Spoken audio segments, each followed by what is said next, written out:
Don't you step on a snake. Don't you ride in a plane. Don't you eat a steak.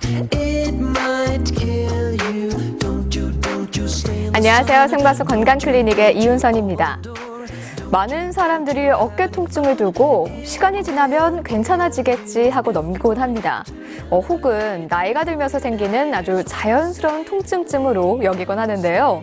이 어깨 통증을 그대로 방치하게 되면은 만성 질환으로 이어질 수 있다고 합니다.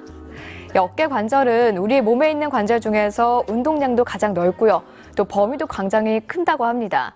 그만큼 여러 가지로 손상을 입을 위험도 높고요. 또 여러 가지 질환에 노출될 수 있다는 얘기인데요. 자, 오늘 생방송 건강클리닉에서는 이 어깨 통증에 대해서 알아보는 시간 준비했습니다. 여러분을 위한 2대 상담 전화 259개 5100번, 5200번 오늘도 활짝 열려 있으니까요. 평소에 어깨가 좀 아팠다 하시는 분들 오늘 상담 전화로 한번 해결해 보시는 것도 참 좋을 것 같습니다. 자, 오늘 이 시간 어깨 통증의 원인과 치료에 대해서 친절하게 상담해 주실 분 소개해 드릴게요. 전성욱 정형외과 전문의 나오셨습니다. 반갑습니다. 네, 안녕하세요. 네, 어깨가 결린다, 뭉친다, 아프다 이런 말 정말 많은 분들이 입에 달고 살고 있거든요. 대체 이렇게 많은 분들이 어깨 통증을 호소하는 그 이유, 빈번하게 어깨 통증이 발생하는 이유 뭘까요? 우리 어깨 관절은 우리 몸에서 가장 큰 움직임을 하는 그런 관절입니다. 그러다 보니까 어깨 주변에는 복잡한 인대, 근육들이 많이 붙어 있게 되고요. 또 큰 움직임을 위해서는 뼈의 형태보다는 인대나 근육으로 이게 관절의 안정성을 유지하다 보니까 네. 관절의 안정적인 면에 있어서는 좀 떨어지는 그런 부분이 있습니다. 또 그에 반해서 우리 어깨 관절은 일상생활에서 움직임이 굉장히 큰 그렇죠. 관절인데요. 뭐 하루에 3,000번에서 4,000번 이상 그런 움직임이 있다고 합니다. 그래서 움직임은 많고 그거에 반해서 안정성은 떨어지다 보니까 어깨 관절에 통증이나 문제가 잘 생기는 게 있고요. 또 하나는 어깨 주변에 있는 힘줄이나 인대에 그 혈액순환이 떨어지는 일이 다른 힘줄에 비해서 더 잘 발생합니다. 그래서 퇴행성 변화가 좀 빨리 오는 것도 네. 어깨 통증이 많이 발생하는 이유가 될 수 있겠습니다. 네. 근데요, 특히나 겨울철에는 이 어깨 통증 호소하는 분들이 또 늘어난다고 합니다. 겨울과 어깨 통증 어떤 연관이 있을까요? 겨울이 되면 실제 병원에 방문하시는 분들이 많아지는데요. 네. 그만큼 겨울이 되면 이제 어깨 통증이 더 심해지는 이유가 있습니다. 우리 몸에서는 날씨가 추워지게 되면 몸에서는 이제 긴급 상황이 되는 거기 때문에 네. 그런 몸에서 몇 가지 반응이 일어나게 됩니다. 첫 번째로는 우리 몸에 있는 통증을 느끼는 통각 세포가 더 예민해져서 작은 자극이나 똑같은 통증도 더 심하게 통증을 느끼게 되고요. 네. 두 번째는 날씨가 추워지게 되면은 중심부에 있는 그런 혈액순환을 좋게 하기 위해서 말초 쪽에 있는 혈관의 혈액순환들은 혈관이 수축을 하면서 혈액순환이 떨어지게 됩니다. 그래서 혈액순환이 떨어지게 되면은 우리 몸에서 필요한 그런 영양분이라든지 산소 공급, 노폐물의 이런 순환이 잘 이루어지지 않아서 그런 부분도 통증을 일으키는 원인이 될 수가 있겠고요. 네. 또 추위로 인해서 관절 주변에 있는 근육이나 힘줄이 경직이 되면 유연성이 떨어짐으로써 어떤 충격에 쉽게 손상이 되는 그런 이유가 있겠습니다. 그래서 겨울에는 통각세포가 예민해지고 또 혈액순환이 좀 떨어지고 또 관절이 경직되면서 더 통증을 더 많이 느끼게 됩니다. 네. 아무쪼록 겨울철에는 좀 조심할 필요가 있겠네요. 이 어깨 질환하면요, 저는 오십견이 가장 먼저 떠오르던데요. 굉장히 다양한 어깨 질환이 있다고 들었는데 어떤 것들이 있을까요? 급성 외상을 제외하고도 어깨 통증을 일으키는 원인이 굉장히 다양한데요. 네. 여러분들이 잘 아시는 오십견도 있고요. 또 그거 외에 실제 중년에서 어깨 통증을 일으키는 가장 많은 원인은 회전근개 관련 질환이 있습니다. 또 그 외에 석회성 건염이라든지 상한 이두근 건염, 또 충돌 증후군, 또 어깨에 있는 관절염 또는 견봉과 쇄골 사이에 있는 견봉 쇄골 관절염 네. 등에서도 이제 어깨 통증을 유발할 수가 있고요. 또 목 디스크의 경우에도 어깨 주변에 통증을 유발할 수가 있습니다. 네. 정말 어깨 질환 종류가 굉장히 많은데요. 하나씩 한번 자세히 살펴보겠습니다. 가장 먼저 우선 저도 그랬고 아마 많은 분들이 오십견 가장 잘 알고 있는데요. 오십견은 정확히 어떤 질환이라고 할 수 있을까요? 오십견이라고 하는 거는 이제 그 별명이고요. 실제 이제 의학적 명칭은 유착성 관절낭염 또는 동결견 이렇게 네. 얘기를 합니다. 우리 관절은 뼈하고 뼈 사이가 서로 움직이는 부분이기 때문에 관절과 관절 사이에는 연골이 있고요. 또 연골과 연골 사이에는 끈적끈적한 윤활유가 들어가 있습니다. 근데 네. 그 윤활유를 관절 안에 보호하기 위해서는 관절 주변에 막이 둘러싸여 있어서 관절 주머니 또는 관절낭이라고 하는 그런 사이에 윤활유가 들어있어서 관절을 부드럽게 움직이게 하는데요. 이런 관절 싸고 있는 관절낭에 염증이 생겨서 그 통증도 유발하고 관절낭이 오그라들면서 움직임을 방해하는 이런 것을 우리가 유착성 관절낭염 이렇게 얘기를 합니다. 네. 실제 어깨 네, 현재 요 그림이 염증이 나오고 이제 심해지게 되면은 이제 네. 관절이 오그라들면서 움직임도 떨어지고 정상적인 운동을 이제 방해하게 됩니다. 네. 아, 저 끝에 동그라미 쳐진 저 부분이 줄어든 부분으로 보면 되겠네요. 왼쪽 사진을 보시면은 동그랗게 보이는 팔뼈가 보이고요. 네. 그 안쪽에 이제 파란색으로 보이는 부분이 관절 주머니입니다. 그리고 관절 주머니가 이제 싸고 있는 부분이 이제 관절낭이 되겠고요. 네. 그 오른쪽에 50견의 어깨를 보면은 관절 파란 부분에 관절낭의 주머니가 더 작아진 걸 볼 수 있습니다. 그래서 네. 관절 안에 있는 용적이 적어지게 되고 관절낭이 유착을 하게 되면서 움직임을 방해하게 되는 그런 사진을 보여주고 있습니다. 네. 이 관절낭이 염증으로 오그라들고 딱딱해진다고 하셨는데요. 그러면 이 오십견이 발생하는 원인은 무엇이 있을까요? 첫 번째는 관절낭에 오는 퇴행성 변화로 생각이 됩니다. 그래서 네. 50 근처가 되면은 관절 주변에 있는 인대도 좀 딱딱해지고 또 관절 윤활유의 양도 적어지는 그런 퇴행성 변화에 의해서 관절낭에 염증이 생기는 그런 원인이 하나 있고요. 두 번째는 어깨의 움직임이 떨어지게 되면 어깨는 어깨 주변에 있는 관절낭에 염증이 생길 수가 있습니다. 네. 어깨 주변에 골절이 생긴다든지 장기간 누워있게 되는 경우에서 어깨 움직임이 적어지게 되면은 이런 오십견이 잘 발생할 수가 있고요. 네. 보통 통계적으로 보면은 여성에서 남성보다 2배 정도 높게 발병하는 걸로 되어 있고, 당뇨병이나 갑상선 질환이 있는 경우에 일반인들에 비해서 5배에서 7배 가량 높게 발생하는 것으로 알려져 있습니다. 네. 이 앞서서 오십견은 50대에 주로 나타나서 오십견으로 부르는 이 별명이 붙었다라고 해주셨는데, 근데 요즘은 이 연령층이 발병 연령층이 굉장히 낮아져서 뭐 40견, 30견이라고 불러도 될 정도라고 들었습니다. 왜 이렇게 발병 연령층이 낮아지고 있을까요? 50견의 원인이 어깨 관절을 이제 안 쓰는 게 원인이 된다고 아까 말씀드렸었는데요. 네. 그래서 젊은 층에서는 이제 과도한 업무나 컴퓨터 기기, 모바일 기기를 이제 장시간 사용하는 게 문제가 되는데요. 보통 컴퓨터 작업을 하거나 이런 걸 할 때 이제 자세가 약간 앞으로 이렇게 숙여지고 네, 이런 구부정하죠. 상태로 이제 일을 하게 되는데 네.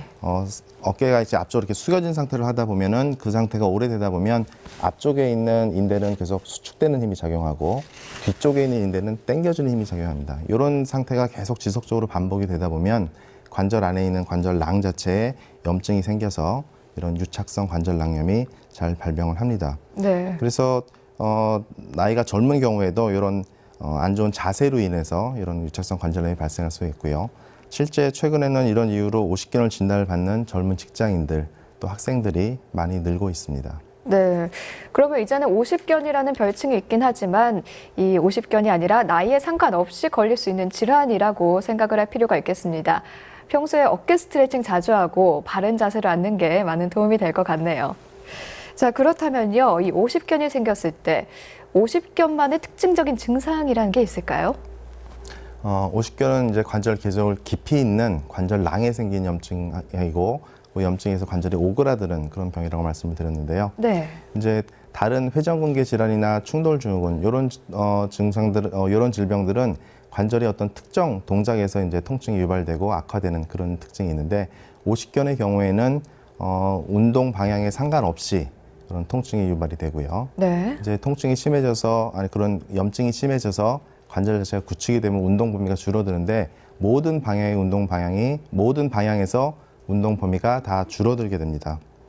그래서 통증이 심해지면서 어깨의 운동 범위가 줄어들게 되면 세수를 한다든지 머리 감기, 빗질하기, 옷 입기 이런 일상적인 생활 자체도 힘들 만큼 많은 어깨 운동 장애를 나타내게 되고요. 네. 또 특징적으로 밤에 잘 때 통증이 심해지는 경향이 있고 아픈 어깨 쪽으로 누울 때 통증이 심해지는 그런 증상이 생길 수가 있습니다. 네. 그러니까 운동 방향과 상관없이 계속 아픈 게 오십견의 좀 특징적인 증상이라고 보면 네, 되겠네요. 그렇습니다. 이 오십견 하면은 사실 퇴행성의 하나로 보고 뭐 시간이 지나면 저절로 나아진다 이렇게까지 생각하는 분들 계신데요. 근데 정말 그렇진 않을 것 같은데요. 치료는 어떻게 할까요? 이제 오십견은 이제 정확한 진단이 중요한데요. 왜냐하면 어깨 통증이 한 20% 정도만 오십견에 되고 다른 원인들이 많이 있습니다. 그래서 일단 오십견의 진단을 받은 경우에는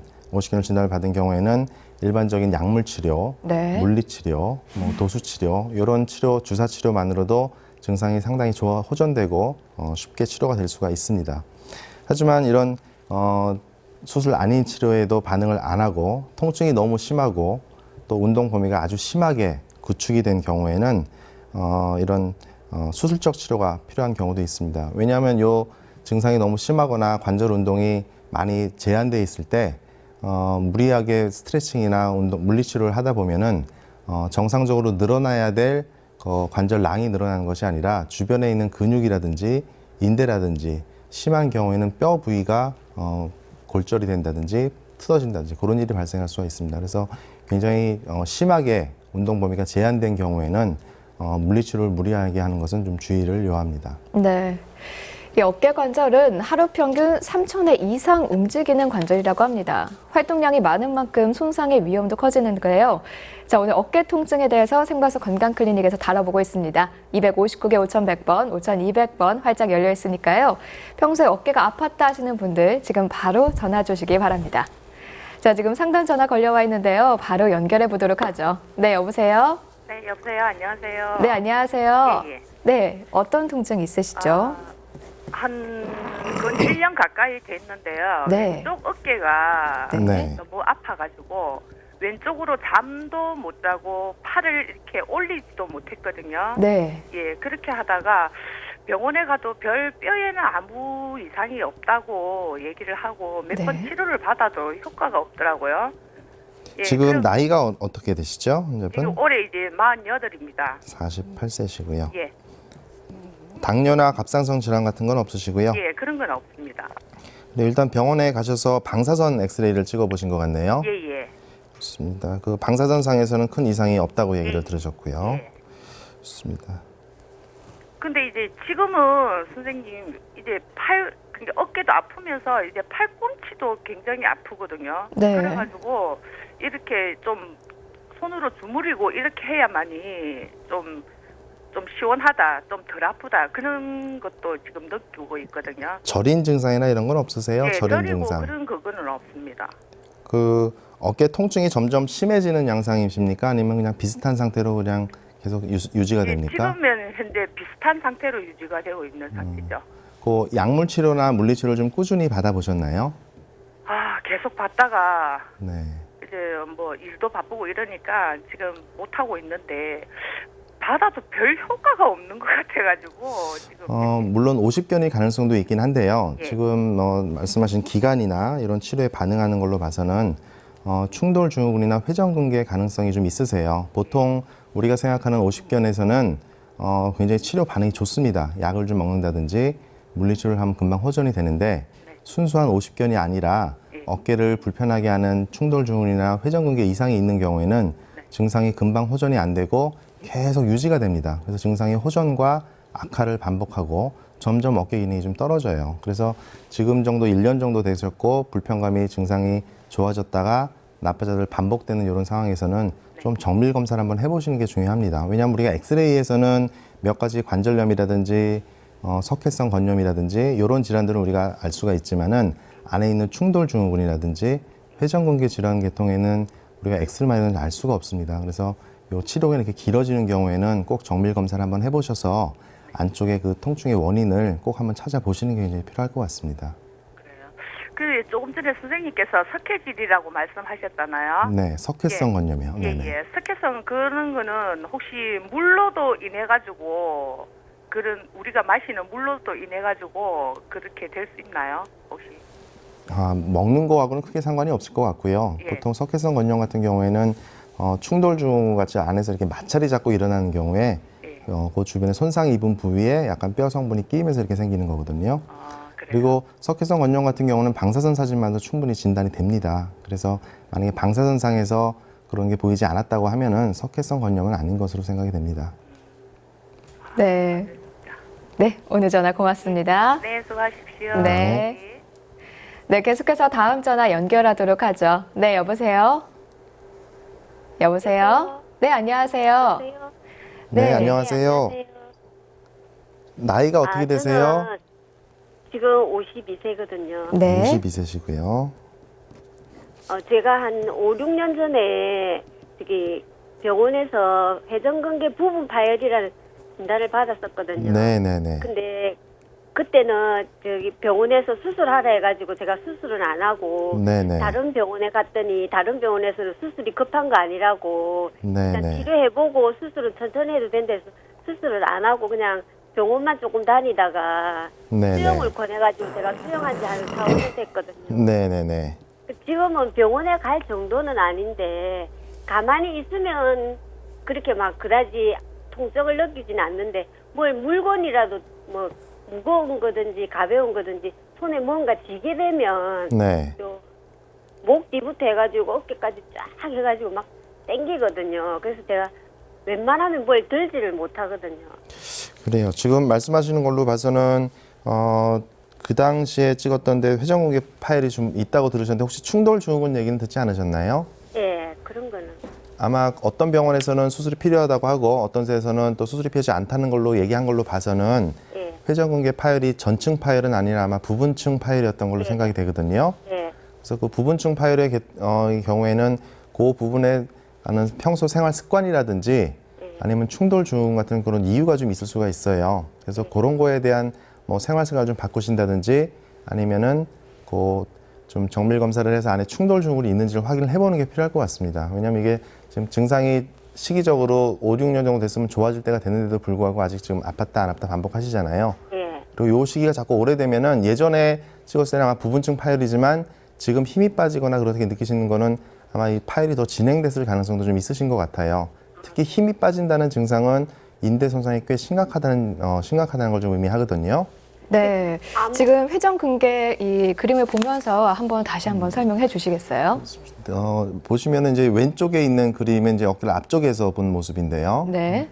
안쪽에 있는 왼쪽에 오른쪽 뼈의 앞쪽에서 본 모습인데 팔뼈가 있고 안쪽에 보이는 게 이제 견갑 하근이라고 하는 근육, 그다음에 그 상방에 보이는 부분이 이제 극상근이라고 하는 근육. 보통 어깨 회전근개 파열은 위쪽에 팔을 들어올리는 극상근 쪽에 파열이 잘 일어나서 네. 팔을 옆으로 들어올리는 동작이 좀 힘들어집니다. 팔을 옆으로 들어올리기가 힘드신가요? 예, 처음에 진단 받았을 때는 그랬는데 지금은 가만히 있으면 아프진 않거든요. 그런 증상은 없는데 제가 궁금한 거는 저는 지금 일단 물건을 손에 드는 자체가 힘드니까. 네, 그게 아마 힘줄 자체 일부분이 파열된 상태로 그냥 아무신 것 같아요. 기능이 약간 지금 떨어진 상태로 좀 진단은 아무신 것 같은데 예전에 진단은 한쪽에만 받았었는데 지금은 드는 게 힘든 게 두 쪽 다 힘들거든요. 하여튼 환자분 같은 경우에도 그 부분에 대해서는 조금 검사를 한번 요즘에는 초음파로도 어느 정도 감은 잡을 수가 있기 때문에 꼭 비싼 MRI 검사가 아니라도 초음파 검사로 회전근개 손상을 일단 파악을 할 수가 있으니까요. 꼭 그 회전근개 손상 정도가 어느 정도인 그 회전근개 손상도 정도와 그거에 따라서 굉장히 치료가 차이가 많이 납니다. 그래서 뭐 주사 치료라든지 물리 치료만 좋아지는 경우도 있고 꼭 수술이 필요한 경우도 있습니다. 회전근개 파열 같은 경우에는 만약에 파열이 지금 있는 상태로 놔두기 방치가 되면 나중에 점점 문제가 생깁니다. 그래서 꼭 지금 현재 상태를 초음파나 MRI 검사를 하셔서 정확하게 원인하고 상태를 파악을 하시는 게 필요할 것 같습니다. 아, 그래. 아니 저는 이제 가만히 있을 때 안 아프니까 일단 안 급해가지고 병원을 잘 안 가게 되더라고요. 그래도 초음파 검사는 한번 해보시는 것이 좋을 것 같습니다. 아, 그래. 네. 알겠습니다. 네, 오늘 전화 고맙습니다. 네, 생마수 건강클리닉 오늘은 정형외과 전문의 전성욱 선생님과 함께 어깨 통증의 원인과 치료법 알아보고 있습니다. 자, 저희가 앞서서 50견까지 알아봤는데요. 자, 이번에는 회전근개 파열에 대해서 알아볼까 합니다. 50견하고 가장 많이 사람들이 헷갈려하는 질환이 바로 이 회전근개 파열이라고 들었어요. 어떤 질환인가요? 회전근개라는 말이 조금 어렵긴 한데요. 회전근개라고 하는 것은 우리 몸통하고 팔하고 연결시켜주는 그런 근육이 팔뼈에 붙어서 네. 팔을 회전시켜주고 옆으로 들어주고 하는 근육이 이렇게 모여 있는 거를 회전근개 이렇게 얘기를 합니다. 네. 그 그림 보면서 좀 설명을 드리겠습니다. 네. 아까 말씀드린 그 안쪽에 있는 부분이 그 부분이 네. 이 그림이 아니죠? 그 다음 그림 다른 그림으로 요거 이제 회전근개는 우리가 엑스레이상으로는 정확히 잘 보이지가 않습니다. 그래서 이제 회전근개가 의심이 되는 경우에 정확하게 이제 정밀 검사를 하게 되는데요. 좌측에 보이는 MRI 사진에서 보면은 검게 보이는 뼈 위쪽으로 보이는 부분이 그 회전근개라고 하는데 네. 그 오른쪽에 사진을 보시면은 그 뼈에 그 붙는 부분에 하얗게 보이는 부분이 예, 있습니다. 하얀 부분이 있네요. 그 부분이 이제 회전근개가 파열이 돼서 위쪽으로 딸려가는 모습을 보여주고 있는 그런 MRI 사진입니다. 그래서 우리 회전근개 파열은 일단 정밀 검사를 하기 전에 몇 가지 이학적 검사라든지 환자분 통증의 양상, 통증의 정도를 따라서 회전근개가 의심되는 경우에는 꼭 정밀 검사를 해봐서 저 안에 있는 회전근개가 파열돼 있고 어디까지 끌려가 있는지를 정확히 알아야 정확한 치료가 가능할 수가 있겠습니다. 네, 다음 그림 보실까요? 우리 50견 같은 경우에는 이제 회전근개 파열하고 틀리게 이제 스스로 회복이 되고 네. 나중에 문제가 안 일으키는데 우리 회전근개 파열의 경우에는 저절로 회복을 하지 못하고 점점 악화되고 결국 기능 상실되는 그런 문제가 있습니다. 그림에서 보는 이제 위쪽 보면 이제 소파열이라고 되어 있는데요. 이제 저건 위에서 본 모습인데 저 화살표에서 보이는 작은 파열이 시간이 지나면 점점 회복되는 것이 아니라 그 다음 그림을 보시면은 조금 더 연장이 되고 점점 더 찢어지는 거네요. 저 파열된 부분이 생기면은 저번에 혈액순환도 떨어지면서 네. 조직 자체가 자꾸 이렇게 괴사가 빠집니다. 그래서 조직 자체가 딸려 올라갈 뿐만 아니라 조직이 없어지게 되죠. 그래서 그 아래에 있는 MRI 사진들 왼쪽에서부터 보면은 제일 왼쪽에 있는 사진 보면은 이제 뼈에서도 떨어진 모습이 하얗게 보이는 부분이 있고요. 네. 그 옆에 사진 중간 사진을 보면은 더 위로 딸려 올라가서 하얗게 보이는 그 파열 부분이 더 커진 것을 볼 수가 있겠고 네. 제일 마지막 오른쪽 아래 사진을 보시면은 그 회전근개가 완전히 위쪽으로 올라가서 사라진 모습을 보이고 있는데 네. 그렇게 되면은 저 동그란 팔뼈 자체가 위에 있는 회전근개가 전혀 없어지면서 상방으로 이동까지 일어나게 됩니다. 그렇게 되면은 어깨에 있는 관절염 자체도 심해지면서 기능 상실이 굉장히 커지게 됩니다. 그래서 우리 저기 보이는 소파열, 중대파열, 그다음에 광범위 파열 이런 파열의 정도에 따라서 치료의 결과라든지 치료에 하는 방법들이 다 틀려지게 됩니다. 처음에 보이는 그런 작은 파열 같은 경우에는 물론 물리치료라든지 주사치료 이런 것만 해도 회복이 가능하지만은 이제 끊어진 부분이 이동이 되기 시작하면은 그건 최대한 빨리 그걸 복원시켜줘야 어깨 기능이 유지가 될 수가 있고 너무 많이 파열이 돼서 다 끌려 올라간 경우에는 꼬매주는 수술이 아니라 인공관절까지 하게 되는 그런 큰 수술을 받을 수도 있기 때문에 네. 그런 적절한 시기에 진단을 받는 것이 굉장히 중요합니다. 네. 이 어깨를 움직이는 힘줄이 찢어졌다면 일단 통증이 굉장히 심할 것 같고요. 또 앞서 상담 전화에서도 무언가 물건을 들 수 없다고 하셨습니다. 구체적인 증상 어떤 것들이 있을까요? 회전근개는 이제 어깨를 회전시키고 팔을 들어 올리는 그런 근육의 이상인데요. 그러다 보니까 이제 팔을 움직이는 특정 동작 중에 통증이 잘 생기고 그런 힘줄 자체의 이상이 점점 진행이 되면은 근육의 힘도 빠지게 돼서 물건을 들다가 물건을 놓치기도 하고 힘도 빠지게 되고 그런 일이 생기게 됩니다. 이런 게 점점 진행이 되다 보면은 염증에 의해서 주변에 있는 조직들이 오그라들면서 네. 처음에는 회전근개에 의한 통증 증상이 나타나다가 나중에는 오십견하고 비슷한 증상으로 관절이 굳어지는 그런 일도 발생할 수가 있고요. 또 통증이 어깨에만 머무는 게 아니라 목 쪽이라든지 팔 아래쪽으로 약간 저린 느낌이라든지 뭐 그런 느낌도 같이 동반될 수가 있습니다. 네. 이 어깨 힘줄이 찢어지는 일, 글쎄요, 생각을 해보면 엄청 무거운 것을 갑자기 들었을 때 좀 찢어지지 않을까 싶은데요. 왜 이런 일이 생기는 건가요? 회전근개 파열의 원인은 일단 크게 4가지로 현재까지 연구에서 이제 보고되고 있는데요. 네. 가장 첫 번째 원인으로는 퇴행성 변화를 둡니다. 아까 제가 처음에 말씀드렸지만 어깨 관절이 이제 어깨가 통증이 잘 생기는 이유 중에 하나가 어깨에 오는 힘줄에 그런 혈액순환 자체가 좀 약합니다. 그래서 보통 한 50 정도 됐을 때 다른 관절에 비해서 혈액순환이 떨어지면서 오는 그런 퇴행성 변화 그 네. 2가지가 있고요. 또 하나는 충돌 중운이라고 하는 어깨 주변에 있는 회전근개라는 힘줄하고 그 위에 싸고 있는 견봉이라는 뼈하고 그 사이에서 자꾸 마찰이 일어나게 됩니다. 그 마찰이 일어나는 거는 뭐 퇴행성 변화를 나타나기도 하지만은 선천적으로 그 사이가 원래 좁은 분들도 있고 또 나이가 들면서 뼈 아래로 골격이라고 하는 그런 가시 같은 부분이 자라면서 팔 움직임 중에 그 견봉이라는 부분하고 회전근개라고 자꾸 부딪히는 충돌 증후군이 있는 경우에도 회전근개 파열이 될 수가 있고요. 네. 마지막으로는 이제 외상에 의해서 아주 큰 외상이 한 번에 와서 파열이 되는 경우도 있고 또 반복적으로 일을 많이 하신다든지 어떤 직업적으로 또 어깨를 많이 쓰는 동작을 반복적으로 하는 경우에 회전근개가 만성적으로 파열이 되기도 합니다. 네. 이 회전근개 파열을 오십견으로 착각을 해서 방치하는 경우가 많습니다. 네, 앞서 설명에서도 나왔듯이 이 회전근개 파열은 점점 더 악화되는 그리고 나중에는 인공관절 수술까지도 필요로 하는 질환이기 때문에 절대로 방치해서는 안 될 것 같은데요. 자, 이 오십견과 회전근개 파열 어떤 점이 다른지 한번 들어볼 수 있을까요? 오십견의 경우에는 관절 안에 있는 관절막에 생긴 관절 주머니에 생긴 염증이고요. 회전근개 파열은 관절을 움직이는 힘줄의 문제입니다. 그러다 보니까 오십견의 같은 경우에는 통증이 어느 방향으로 움직여도 통증이 생기는 특징이 있고요. 네. 회전근개 파열에는 손상된 힘줄의 기능을 쓸 경우에 통증이 생깁니다. 주로 위쪽에 팔을 들어올리는 그쪽에 문제가 많이 생기기 때문에 팔을 옆으로 들어올리는 동작에서 통증을 느끼는 경우가 많고요. 네. 또 오십견의 경우에는 이제 관절 싸고 있는 주머니 자체가 이상이 있기 때문에 다른 사람이 팔을 움직였을 때 그 팔이 어느 방향으로 잘 움직이지가 않습니다. 하지만 회전근개 파열은 일정 인대가 손상돼서 아픈 것 때문에 움직이지 못하기 때문에 다른 사람이 그 팔을 움직일 경우에는 팔이 잘 움직이게 되고요. 네.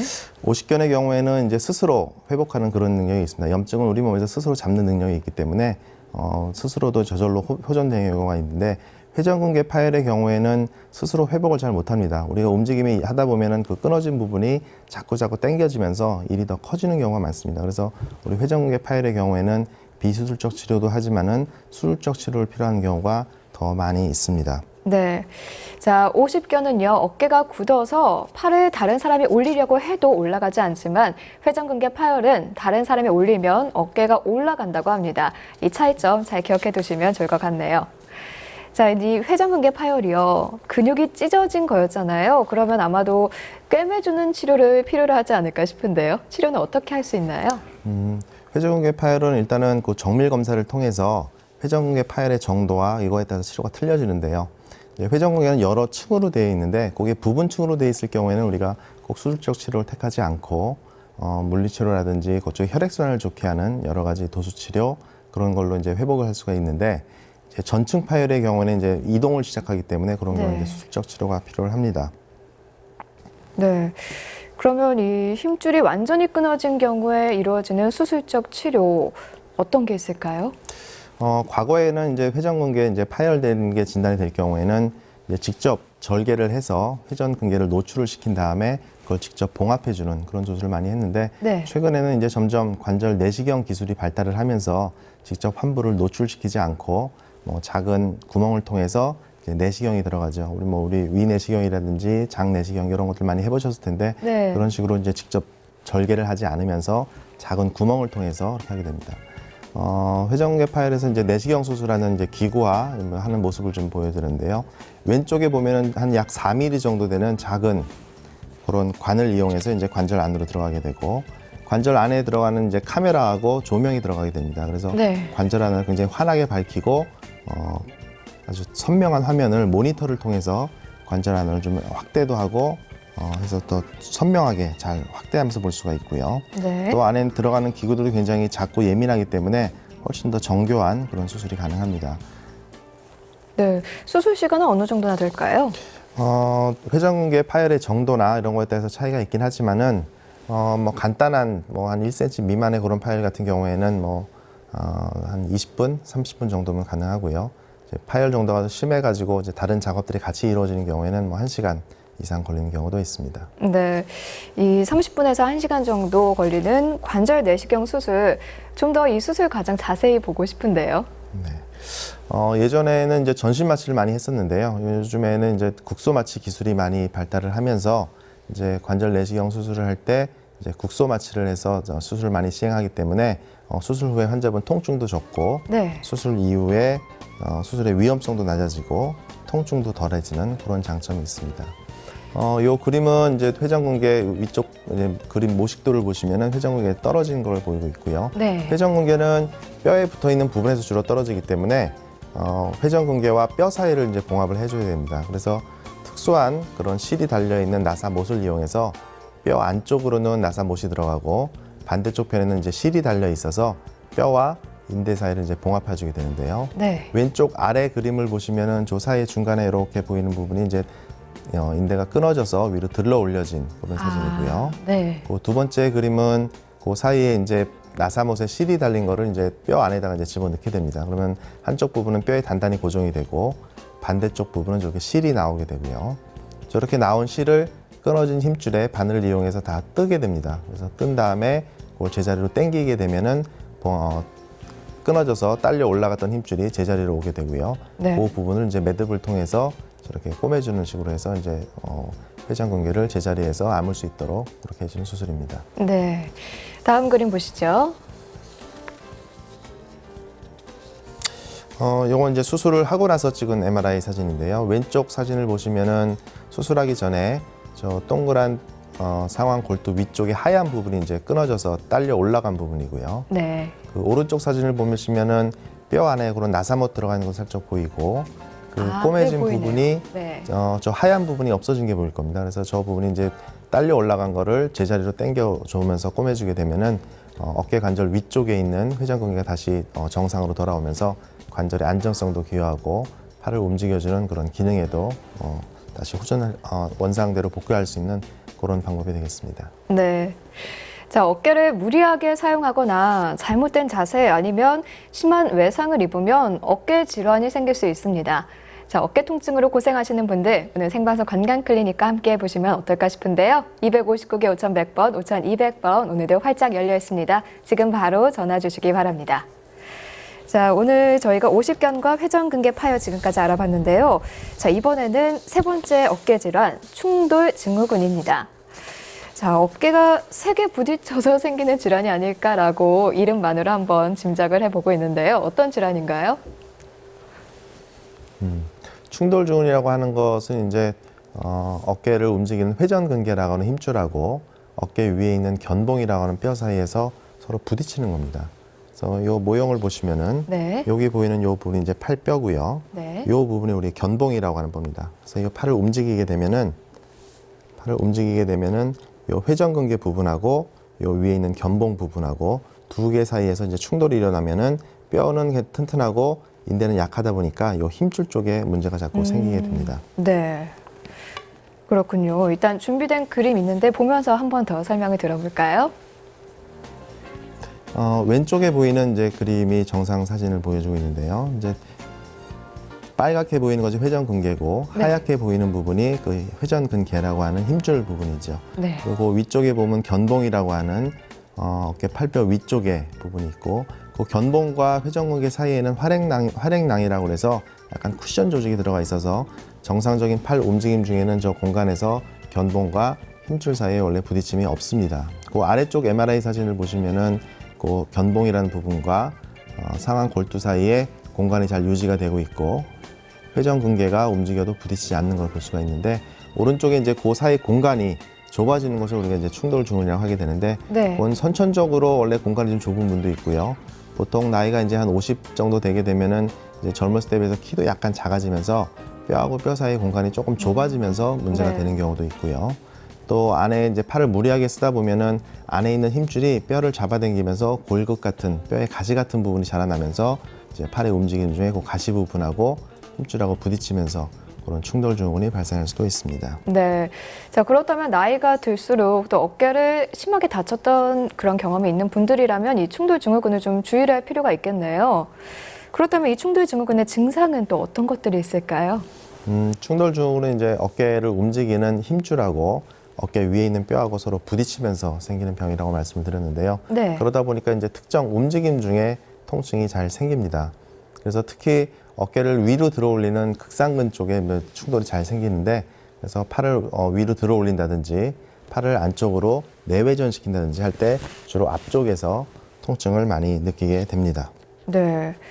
그러니까 뭐 특정 동작이나 무거운 물건 들 때 뭐 툭툭 걸리는 느낌이나 소리가 심하게 나는 게 이 충돌 증후군이라고 보면 되겠네요. 네, 통증이 심한 경우도 있고 어떤 경우에 충돌 자체가 이렇게 심하지 않은 경우에는 이제 팔 움직임 중에 어깨에서 툭툭 걸리는 느낌이 들고 또 소리가 많이 난다 그런 경우도 있습니다. 그럼 이 충돌 증후군의 치료는 어떻게 하는 게 좋을까요?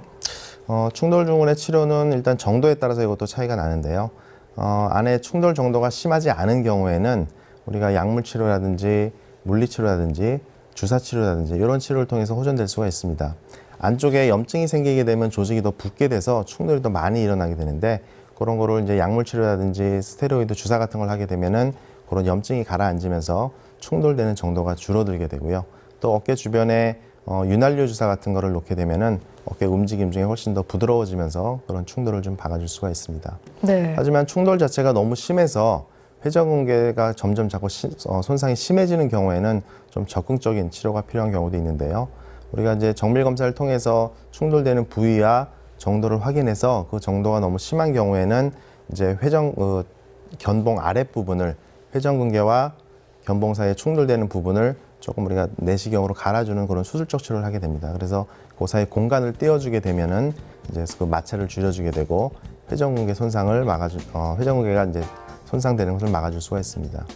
이 사진은 이제 충돌 증후군에서 관절 내시경 수술을 하는 장면인데요. 네. 왼쪽 위쪽 부분을 보면은 위쪽에 뻘겋게 보이고 이런 조직들이 보이고 좀 너덜너덜돼 보이는데 그게 이제 마찰이 되고 충돌이 되면은 그 사이에 염증이 생기면서 조직이 상한 걸 보여주고 있고요. 오른쪽 그림을 보시면은 이제 우리가 내시경으로 그 충돌되는 부분에 이제 기구를 집어넣어서 견봉 아래쪽 부분을 조금 갈아줘서 팔을 움직일 때 이제 부딪히는 부분을 넓혀주는 그런 모식도 사진이고요. 왼쪽 아래쪽을 보시면은 저 빨간색으로 보이는 부분이 정상 부분보다 좀 튀어나온 그런 견봉의 모습을 보여주고 있고 그 부분을 이제 갈아주고 난 사진이 이제 그 오른쪽 사진인데요. 그럼 이제 위에 있는 견봉과 그 회전근개 사이의 공간이 넓어지면서 팔을 움직일 때 서로 부딪히는 그 충돌을 없애줄 수가 있습니다. 네. 자, 생방송 건강클리닉 오늘은요 정형외과 전문의 전성욱 선생님과 함께 다양한 어깨 질환과 그 치료법 알아보고 있습니다. 자, 지금 전화 걸려와 있는데요. 지금 바로 연결해 보도록 하죠. 네, 여보세요. 네네. 네, 안녕하세요. 예. 네, 어떤 증상 겪고 계신가요? 어깨가 처음에는 오른쪽 어깨가 아파가지고 잘 안 올라가고 이래갖고 어느 정형외과 갔더만은 이렇게 엑스레이 찍어 보시더만은 네. 염증이 약간 있다고 그러시더라고. 그러면서 약간 습계가 약간 찢다고 그러시더라고. 그랬더니 네. 또 왼팔이 또 어깨가 또 아프더만은 또 밑으로 이렇게 내려오는 밑으로 이렇게 어깨에서 이렇게 쭉 내려오면은 네. 오구리고 하는 울로 요리가 또 이래 갑자기 움직이면은 꽉 당기는 느낌이 들어가고. 어머님 연세가 어떻게 되시죠?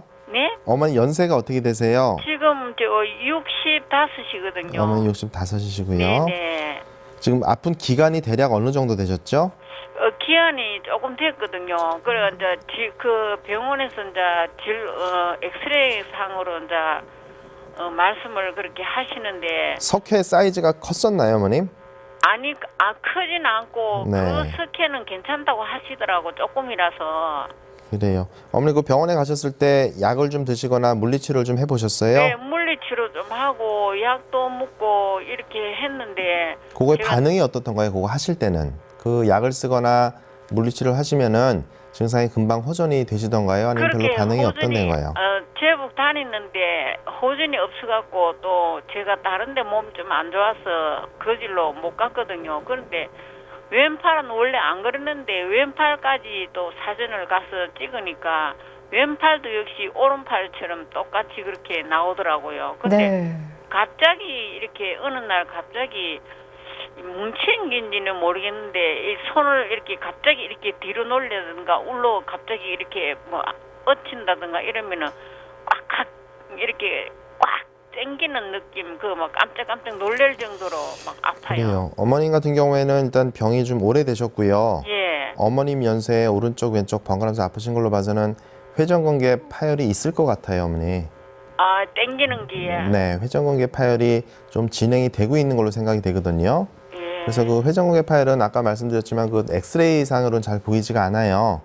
아, 네, 그래서 검사를 통해서 회전근개 파열을 좀 정확하게 진단을 받는 게 필요할 것 같습니다. 그래서 일단은 초음파 검사로도 어느 정도 파악을 할 수 있으니까 예. 초음파 먼저를 해서 초음파에서는 근데 사실 MRI만 이렇게 정확하거나 그러지는 않거든요. 예. 그래서 초음파를 보면은 회전근개 파열이 최소한 있다 없다 정도는 알 수가 있어요.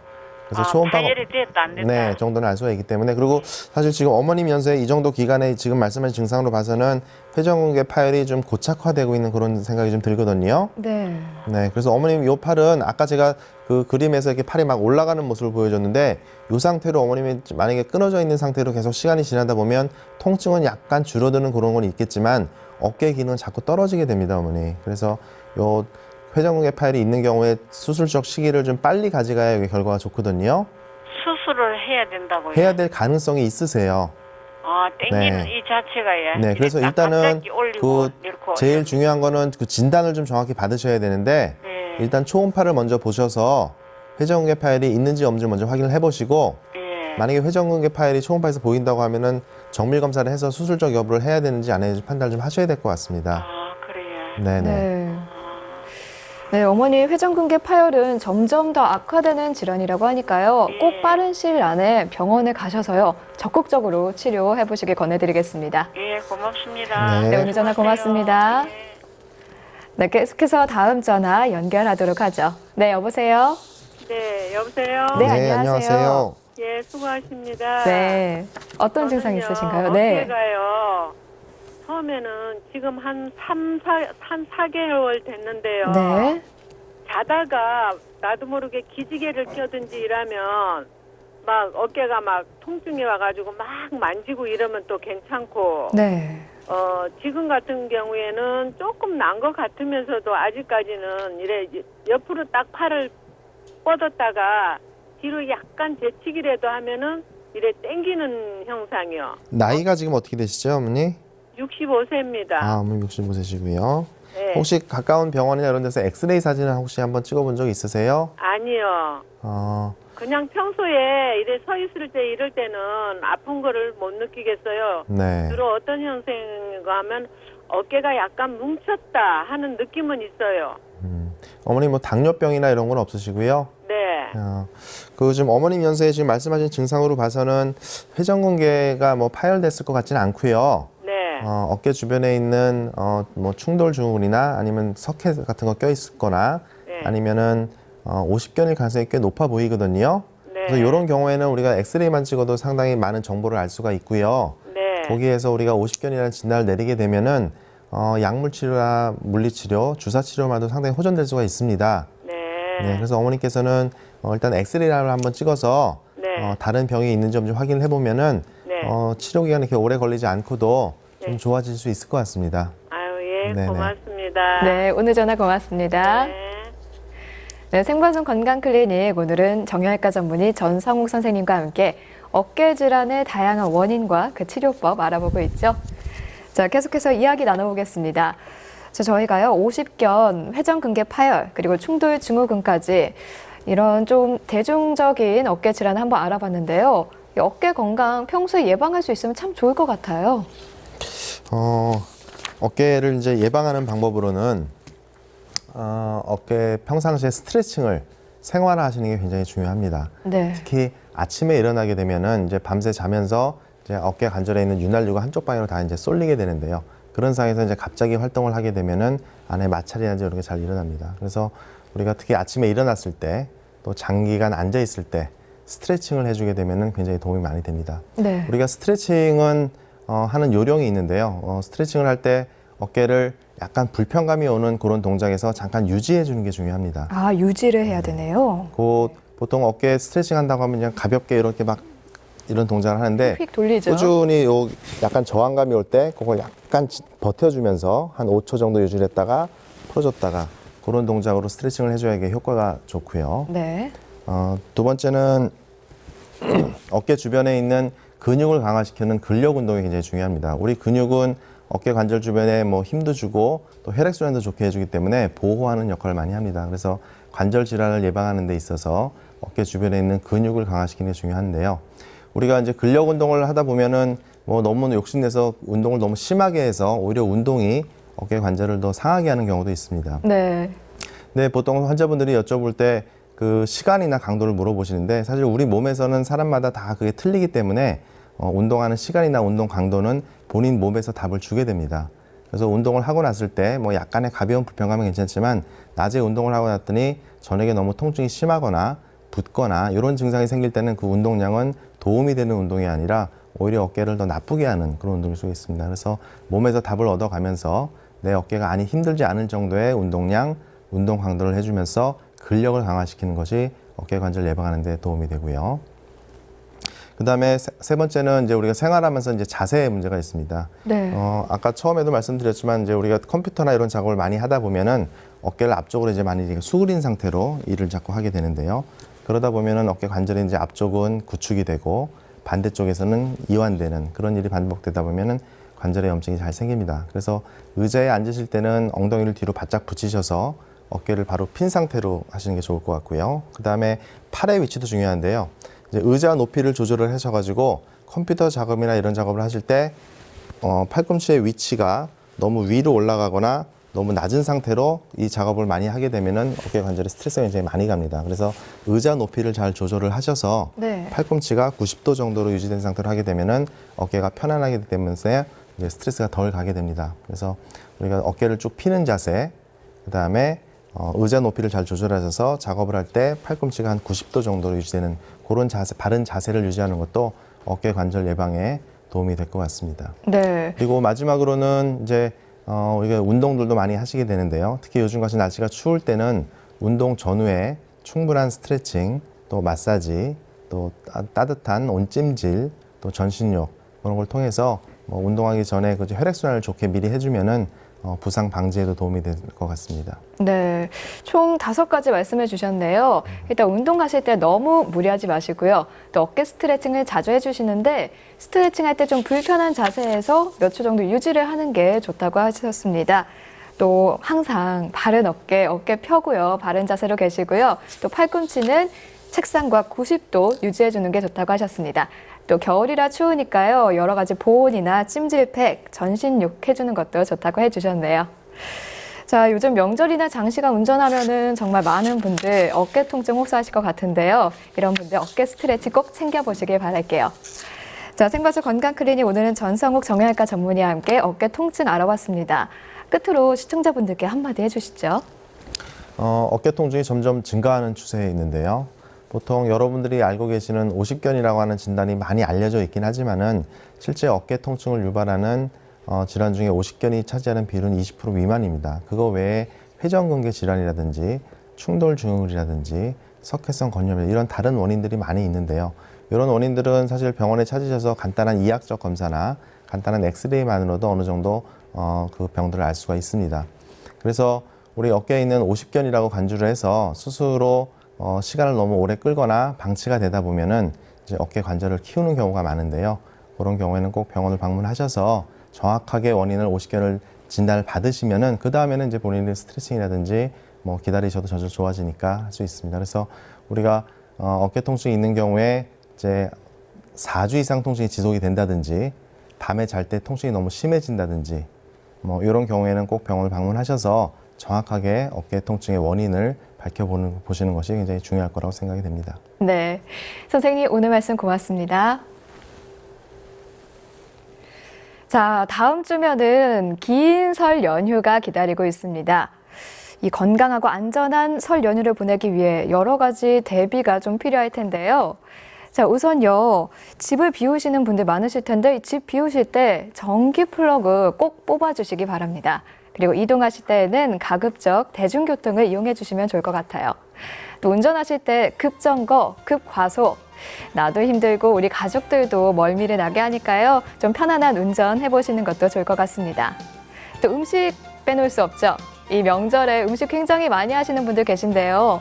나중에 음식 쓰레기가 많이 나올 수 있으니까요. 딱 드실 수 있는 만큼만 해주시고 또 겨울철이라고 실내에 안심하고 보관하지 마시고 냉장고에 음식 보관하실 때 꼭 주의하시기 바랍니다. 무엇보다도 명절하면 명절 증후군 빼놓을 수 없죠. 서로 배려하는 마음이 명절 증후군의 특효약이 될 수 있겠는데요. 이 따뜻한 말 한마디, 수고했다는 말, 고맙다는 말 아끼지 마세요. 자, 생방송 건강클리닉 오늘은 여기서 인사드리겠습니다. 고맙습니다.